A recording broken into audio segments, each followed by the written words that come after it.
in Anchorage, Alaska last week. Jack, thanks for being here. Why don't you kick us off? Karoline, thanks so much. So a couple of questions regarding the status of these peace talks. Obviously, we saw the President and President Putin there in Anchorage. We saw the world leaders here yesterday with this summit. We've heard phrases like coalition of the willing. We've also heard Article 5-like guarantees.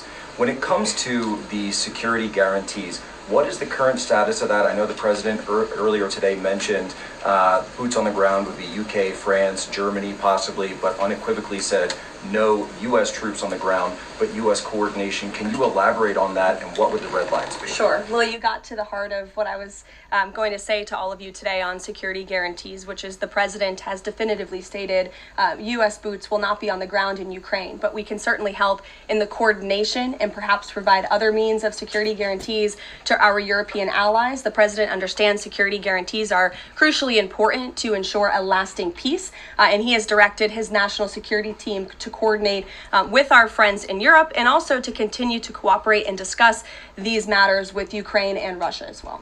Karoline, now have the Russians responded at all? I know we spoke with President Putin last night. What has been their response? Because we've heard some reports from the Kremlin and others saying they're unequivocally against NATO troops on the ground. Well, look, the President continues to have these conversations with both leaders. Those conversations took place in Anchorage, Alaska, again yesterday with the Europeans and President Zelensky, and he has directed his team to come up with a framework for these security guarantees that can be acceptable to help ensure a lasting peace and end this war. And then just last question real quick on this.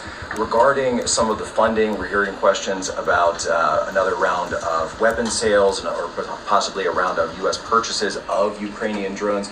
Will that money be funded by the U.S. taxpayers? Are we finally going to see an end to the U.S. taxpayer-funded, seemingly endless mandate for these foreign wars? Well, the President is very sensitive to the needs of the American taxpayer, and immediately upon entering office back in January, he made it very clear that we're not going to continue writing blank checks to fund a war very far away, which is why he came up with the very creative solution to have NATO purchase American weaponry, because it is the best in the world, and then to backfill the needs of the Ukrainian army and the Ukrainian people and their military. So that's the solution the President has came up with. We'll continue to see that forward. As for any additional sales, I'll have to defer you to the Department of Defense. Thanks, Jack.